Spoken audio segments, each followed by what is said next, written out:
SCO के मंच पर प्रधानमंत्री मोदी, शी जिनपिंग और राष्ट्रपति व्लादिमीर पुतिन की जबरदस्त केमिस्ट्री आज देखने को मिली। अगर इसी तरीके के साथ रशिया और चाइना और इंडिया का जो RIC है, वहां भी कोशिश है इनकी कि वहां भी ये तीनों इकट्ठे हो जाए। चीन, रूस और भारत मिलकर इसको जवाब देंगे। अब अंदाजा लगाएं कि ये एक बहुत बड़ी खबर है। इसका मतलब ये है कि इंडिया चाइना को ये कह रहा है कि तुम हमें पाकिस्तान या अमेरिका के लेंस से मत देखो। चीन, रूस और हिंदुस्तान एक पॉइंट पे इकट्ठे हो रहे हैं। बहुत इंटरेस्टिंग डेवलपमेंट्स हैं पाकिस्तान, हिंदुस्तान और चीन के, और शंघाई कोऑपरेशन ऑर्गेनाइजेशन का जो समिट हो रहा है उसके हवाले से, पाकिस्तान के हवाले से इंतहाई तकलीफ दे और पेनफुल डेवलपमेंट्स हैं। जब कंट्री को आपने आगे लेके जाना है तो आपको पिछली चीजें जो है वो भूलनी पड़े। कहते हैं ना, दुश्मन का दुश्मन आपका दोस्त होता है। हाँ, तो जब चाइना का मतलब अमेरिका दुश्मन बना है तो फिर जाहिर सी बात है इंडिया उसका दोस्त बनना ही था। लेकिन बड़ी बात यह है कि भारत के साथ टैरिफ दादागिरी करने वाले अमेरिका के राष्ट्रपति ट्रंप को ये बहुत चुभने वाला है। दोस्तों, कल्पना कीजिए चीन के शहर तियानजिन की, जहां पूरी दुनिया की निगाहें टिकी हैं। यहां एशिया के सबसे बड़े मंच पर भारत, रूस और चीन एक साथ जुटे हैं, और कैमरे के सामने वो पल था जब प्रधानमंत्री नरेंद्र मोदी ने पुतिन को गले लगाया और शी जिनपिंग से हाथ मिलाया।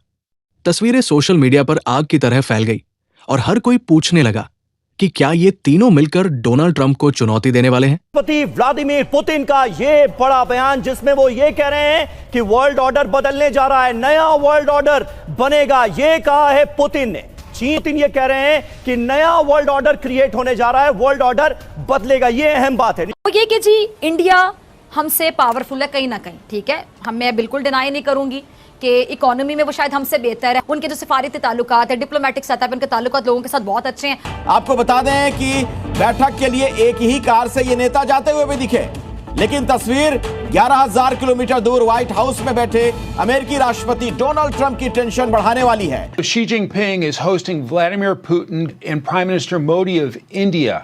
How alarmed should we be? Bharat इस वक्त दुनिया के वर्ल्ड स्टेज पे थ्राइव कर रहा है। पूरी दुनिया का मीडिया इस वक्त भारत का चर्चा कर रहा है। चाइना के लिए इंडिया कितना इंपॉर्टेंट है और चाइना की पाकिस्तान के हवाले से क्या रेलेवेंस है, हमें वो कैसे देखते हैं।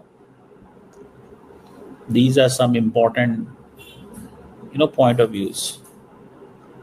ये कुछ important point of views हैं which must be understood, जिनको समझा जाना चाहिए। समझ रहे हैं? अब मुझे इस चीज़ की समझ नहीं है कि हमारी लीडरशिप जो है वो अभी फॉर एग्जांपल जब चाइना और पाकिस्तान, भारत और पाकिस्तान की जंग हुई तो पाकिस्तान की लीडरशिप चाइना गई है। आई थिंक मिलिट्री लीडरशिप गई है चाइना, पॉलिटिकल लीडरशिप नहीं गई। पॉलिटिकल लीडरशिप नहीं गई, मिलिट्री लीडरशिप गई है। अब देखते हैं कि क्या निकलता है इसमें हमारे लिए। कि जी इंडिया जो है वो अमेरिका की बात नहीं मानेगा, तेल खरीदता रहेगा और तजारत करता रहेगा रूस के साथ। पुतिन के एग्जैक्ट वर्ड्स ये हैं कि हम लोग एक नए मल्टीपोलर वर्ल्ड ऑर्डर के लिए तैयार हैं। पुतिन ने यह भी कहा है कि हम थर्ड पार्टीज की रिस्पेक्ट करने के लिए तैयार हैं। ये बहुत बड़े बड़े स्टेटमेंट पुतिन की तरफ से आए हैं, यानी पुतिन ने वहां लैंड करते हुए ही अपना एजेंडा सेट कर दिया है और शी जिनपिंग और मोदी की मुलाकात से पहले। अब देखिए कि ये वो चीज है जो कि अनहोनियों में से है। उसकी वजह क्या है नाजरीन? एक बात याद रखिएगा, तरक्की यानी डेवलपमेंट, पैसा, टेक्नोलॉजी, ये सब चीजें अब वेस्ट से शिफ्ट होकर ईस्ट की तरफ आ रही हैं। ईस्ट के अंदर जो है, जो बड़ी इकोनॉमीज हैं वो कौन सी हैं? चाइना, रूस, रशिया और इंडिया। साथ आना बहुत जरूरी है। शी जिनपिंग कह रहे हैं भारत चीन दुनिया की बड़ी सभ्यताएं हैं। जिनपिंग कह रहे हैं बातचीत से मुद्दे सुलझाए जा सकते हैं, भारत चीन के रिश्ते और बेहतर होंगे। भारत चीन सबसे बड़ी आबादी वाले देश हैं। डेवलपमेंट है दोस्तों, जिसके बारे में ख्याल किया जाता था कि इंडिया और चाइना के बीच दोबारा से जो टूरिज्म है उसका आगाज होते होते 10-15 साल गुजर जाने, लेकिन 5 सालों में इतनी तेजी से इंडिया चाइना करीब आ रहे। मोदी साहब ने भी यही कहा है कि जनाब हम कमिटेड हैं, हम अपने ताल्लुकात को आगे की तरफ लेके जाना चाहते हैं on the basis of the mutual trust, respect and sensitivity. यानी कि जो हमारी सेंसिटिविटी से लफ्ज़, यहाँ पे जो लफ्ज़ सेंसिटिविटी है उसका मतलब है कश्मीर, उसका मतलब है बॉर्डर्स, उसका मतलब है दोनों मुल्कों के दरमियान जो बॉर्डर्स हैं, ठीक है, उसमें। सो ये जो 2 दिन की जो SCO समिट हो रही है, इसमें ये बड़ी इंटरेस्टिंग है। मैं आपको बात बताऊं, ये एक बड़ा इंटरेस्टिंग सिनेरियो डेवलप हो रहा है। और इंडिया और चाइना जो है वो डायरेक्ट फ्लाइट्स जो हैं वो तो वैसे ही जो हैं वो शुरू कर रहे हैं। जब कंट्री को आपने आगे लेके जाना है तो आपको पिछली चीज़ें जो है वो भूलनी पड़े। कहते हैं ना, दुश्मन का दुश्मन आपका दोस्त होता है। हाँ, तो जब चाइना का मतलब अमेरिका दुश्मन बना है तो फिर सारी सी बात है इंडिया उसका दोस्त बनना ही था। हाँ। इंडिया का चाइना दोस्त बनना ही था। तो मुझे लगता है कि अगर इन दोनों कंट्रीज़ के आपस में डील हो जाती है चाइना और इंडिया की, तो यकीन करें दोनों फास्ट ग्रोइंग नेशंस है, दोनों फास्ट जो है ना अपनी इकॉनमी को बहुत ऊपर लेके जा रही हैं। सो 2027 तक भाई ये चाइना को दोनों अमेरिका को दोनों नेशंस काट के आगे निकलेंगी। हमारे यहाँ पे भी एक ये क्वेश्चन बहुत दफ़ा सुना है कि भाई आप इंडिया और चाइना की दोस्ती से इतना खुश ना हो, ये कुछ टाइम के लिए, ये लॉन्ग टर्म के लिए नहीं है। लेकिन जिस तरह की डिप्लोमेसी मैं देख रही हूँ कि China officials and Indian officials के बीच है, मुझे लगता है कि ये रिलेशनशिप अब लंबा चलेगा। ये कोई ट्रम्प के प्रेशर से कोई शॉर्ट टर्म रिलेशनशिप नहीं है। तो आप इनके रिलेशनशिप को कैसे देखते हो कि ये शॉर्ट टर्म रिलेशनशिप है या वाकई अब चाइना और इंडिया की पॉलिसीज़ एक दूसरे के लिए सॉफ्ट हो गई हैं, बड़ी इनके अंदर कोई लचक देखने को नहीं? देखिए, यहाँ पे मैं पॉइंट ऑफ व्यू ये रखता हूँ कि भाई इन दोनों की रिलेशनशिप जो है वो बहुत लंबे अरसे तक चलेगा, लेकिन हम इसको दोस्ती नहीं कहेंगे। ये दोनों कंट्रीज़ के जो है मफादात जुड़े हुए हैं। चाइना के इंडिया से जुड़े हैं। इंडिया चाइना को पता है कि उनकी, चाइना भी 25 करोड़ आवाम को अपनी हर चीज़ एक्सपोर्ट कर रहा है, वहाँ पे 150 करोड़ आवाम है, और इंडिया जो है वो भी चाइना को देगा। तो इन जैसी बड़ी कंट्रीज़ होती है ना, देखिए हमेशा एक बात होती है कि नीचे वाले लोग जो हैं वो कॉम्पिटिशन करते हैं और ऊपर वाले लोग जो हैं वो आपस में कोलैबोरेशन करते हैं। इंडिया और चाइना ने किया आपस में कोलैबोरेशन, और इस कोलैबोरेशन को ये बहुत लंबे अरसे तक लेके, इनकी जंग भी हो जाए, इनके मसले भी चल जाएँ, इनके वीज़े भी बंद हो जाए, लेकिन इनकी कोलैबोरेशन बंद नहीं होगी। आप देखें कि लोग कहते हैं कि चाइना पाकिस्तान का बहुत अच्छा दोस्त है, मैं नहीं मानता दोस्त है। क्यों? उनकी इन्वेस्टमेंट है सिर्फ हमारे अंदर, वो अपनी इन्वेस्टमेंट को हमेशा बचाते हैं। इंडिया और पाकिस्तान की जंग लगी तो चाइना उस तरह सामने नहीं आया। चाइना ने जहां पाकिस्तान में इन्वेस्ट किया, CPEC पे हमला हो, मैं देखता हूं चाइना कैसे नहीं आगे आएगा। क्यों? वहां पे चाइना की इन्वेस्टमेंट लगी हुई है। तो पाकिस्तान के साथ तो उनके मफादात जुड़े, उन्हें पता है कि हम उनकी पोर्ट इस्तेमाल कर रहे हैं, हम वहाँ की मादनियाँ जो है वो यूज़ कर रहे हैं। अभी आप देखें कि पाकिस्तान के काफ़ी अच्छे सेक्टर्स में चाइनीज़ आके बैठे हुए हैं। अब ये भी प्रोटोकॉल बना हुआ है कि कोई भी चाइनी आएगा उसको पहले सिक्योरिटी दी जाएगी, उसको 2 गाड़ियाँ, एक गाड़ी उसके आगे एक पीछे, उसको प्रॉपर प्रोटोकॉल दिया जाएगा। हाँ, देखिए ये पाकिस्तान और थी बात चाइना की। अब इंडिया की अगर आप बात करें तो इंडिया और चाइना के इस तरह के दोस्ती नहीं होगी, बट वो इंटरनेशनल लेवल पे और specially business point of view से अगर आप देखें ना, मजबूत होंगे। मुझे जो चीज़ नज़र आ रही है वो ये है, अब थोड़ा सा पीछे चले जाए। इंडियन फौज क्या कहती थी कि जनाब ये जो जंग है ये तो चाइना लड़ रहा है, लेकिन आज वो क्या कह रहे हैं कि नहीं, हमें चाइना के साथ खड़े होना है, हम दोस्त हैं, क्योंकि वो समझते हैं कि हमें चाइना से चीज़ों को, पाकिस्तान को चाइना से दूर करना है, चाइना को पाकिस्तान से दूर करना है, और पाकिस्तान और चाइना की ये जो दोस्ती है इसमें कैसे हम जो है वो दरार डाल सकती है। ये ऐसे ही है कि जैसे वो समझते हैं कि जनरल आसिम मुनीर जो है वो अमेरिका गए और ट्रंप से मिले और इंडिया और अमेरिका के ताल्लुकात में जो है वो बदलाव आ गया और जंग में की वजह से बदलाव आ गया। ये इसी तरह है, ठीक है, तो वो कह रहे हैं चीज़ें जो हैं वो चेंज होनी चाहिए। आइए आपको विश्व राजनीति की सबसे बड़ी और सटीक तस्वीर दिखाते हैं। तियानजिन के मंच पर मोदी, पुतिन और शी जिनपिंग ने तस्वीरों के जरिए पूरी दुनिया को एक बड़ा संदेश दिया। ये सिर्फ एक तस्वीर नहीं थी, ये अमेरिका के लिए संदेश था कि अब एशिया भी एकजुट हो रहा है। और ये तस्वीर ट्रंप को सबसे ज्यादा परेशान कर रही है। आपको याद होगा कि ट्रंप ने हाल ही में भारत पर 50% तक टैरिफ लगाया था। यानी साफ है कि वो चाहते थे कि भारत दबाव में आए। लेकिन एससीओ समिट ने साबित कर दिया कि भारत दबाव में आने वाला नहीं है।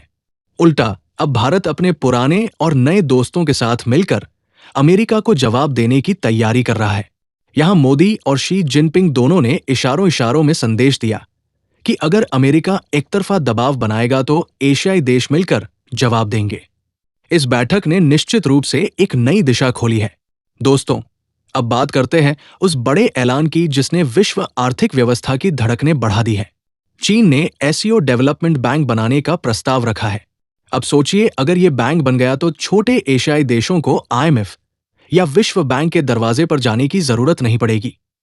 यानी अब आर्थिक ताकत भी एशिया के हाथ में आ सकती है। इंडिया की जो फॉरेन पॉलिसी है वो उस पर स्टैंड करते हैं, किसी की मजाल नहीं है किसी और मुल्क की देखे उन्हें। अगर कोई देखता है चाहे वो उनका एलाई क्यों ना हो, अमेरिका को देख लें, अमेरिका ने कितना रोका था कि रशिया से तेल ना खरीदे, अमेरिका ने कितना कहा था कि रशिया से वेपन्स ना खरीदे। अमेरिका के इन सब रोकने के बावजूद इंडिया ने ऑयल भी खरीदा, कम दामों पर खरीदा, अपनी इकोनॉमी को स्टेबल किया। पूरी दुनिया का मीडिया इस वक्त भारत का चर्चा कर रहा है। दुनिया भर के बड़े बड़े मीडिया आउटलेट्स पर जो भारत के खिलाफ नैरेटिव हर वक्त बनाए रखते थे, इस वक्त वो भारत को हीरो के तौर पर पेश कर रहे हैं। क्यों ना करें, क्योंकि भारत जिस तरह डोनाल्ड ट्रंप की बुली के खिलाफ डटा है, बगैर किसी जंग का ऐलान किए या बगैर किसी नारे के, सिर्फ सिंपली भारत ने अपने स्टैंड्स पे जो स्टैंड लिया है उसकी बिना पे भारत वर्ल्ड स्टेज पे थ्राइव कर रहा है। आज जब मैं ये शो रिकॉर्ड कर रहा हूँ, prime minister Narendra Modi Japan में हैं। जापान से वो चाइना जाएंगे और उनकी मुलाकात प्रेसिडेंट शी और प्रेसिडेंट पुतिन के साथ एससीओ के समिट में होगी। इधर अमेरिका की तरफ से भारत के खिलाफ बयानात पर बयानात आ रहे हैं। पीटर नवारो ने जो एक घटिया स्टेटमेंट दी, बल्कि एक नहीं कई घटिया स्टेटमेंट्स दी, और इसके साथ साथ इवन जेडी वैंस ने भी एक अहमकाना बात की पिछले दिनों एक इंटरव्यू में, और जो स्कॉट बेंसन हैं उन्होंने भी अजीबो गरीब किस्म की बातें की हैं। अब तो ट्रम्प इंडिया को डरा है रशिया से तेल ना खरीदना, बहुत भारी जुर्माना करूंगा। भाई जुर्माना क्या करेंगे? अमेरिका की सिर्फ हथियार बनाने के अलावा अमेरिका अब क्या बना रहा है? ठीक है, ट्रम्प की पॉलिसियां बड़ी खराब हैं, अपने मुल्क को उसने दिवालिया कर दिया है, खुद अमेरिका भी मकरूज है। आज अगर इंडिया और चाइना अगर अपना मसनूआत अमेरिका को देने से इनकार कर दें कि भाई हम आपको ना स्त्रियां देते हैं ना हम आपको जूसर देते हैं, आप खुद ही बनाओ, तो क्या वो जहाज छोड़ के अब फिर जूसर बनाएंगे? क्या वॉशिंग मशीनें बनाएंगे? नहीं बनाएंगे भाई, अब उनकी आदत पड़ गई है। और ट्रम्प तो अपना लगता है माइंड लूज कर चुके हैं। मगर इसका नतीजा क्या निकला? इसका नतीजा ये निकला कि भगवान ने, कुदरत ने भारत को एक अपॉर्चुनिटी दी कि भारत इस वक्त वर्ल्ड स्टेज पे थराइव कर रहा है। अपैरेंटली ये है कि भारत को इस वक्त 50% टैरिफ्स का भी अमेरिका की तरफ से सामना है। उस पर भी बहुत सारी कमेंट्री हो रही है। मैंने भी व्लॉग में उसके कई एस्पेक्ट्स पेश किए, क्योंकि भारत में भी कमेंटेटर और भारत के कई पॉलिटिशियंस ये बात कर रहे हैं कि प्रेसिडेंट ट्रंप का जो एक तरह से क्रेडिट लेने का शौक था, भारत थोड़ा सा उनको क्रेडिट दे देता। ये एक अपनी जगह पे पॉइंट ऑफ व्यू है, मेरा भी ये ख्याल था और शायद थोड़ा बहुत अभी भी है। मगर अब जो जियोपॉलिटिक्स चेंज हो रहे हैं उसकी रोशनी में लगता यह है कि भारत ने प्रेसिडेंट ट्रंप को जो थोड़ा सा क्रेडिट भी नहीं दिया वो भी शायद अच्छा किया। तो दोस्तों, इस शिखर सम्मेलन में सिर्फ हाथ ही नहीं मिलाए जा रहे, बल्कि दुनिया का शक्ति संतुलन भी बदल रहा है। लेकिन अब असली सवाल यह है कि इस पूरे खेल में डोनाल्ड ट्रंप कहां फिट बैठते हैं। एससीओ शिखर सम्मेलन में जो तस्वीरें और बयान सामने आए हैं उनसे साफ जाहिर हो गया है कि दुनिया अब झुकने वाली नहीं है। अब खेल बदल गया है। अमेरिका अलग थलग पड़ रहा है और एशिया मिलकर एक नया मोर्चा तैयार कर रहा है। और दोस्तों, यही वो बात है जो ट्रंप की नींद उड़ा रही है। आपको वीडियो अच्छी लगे तो वीडियो को लाइक और शेयर कीजिए और चैनल को भी सब्सक्राइब कीजिए।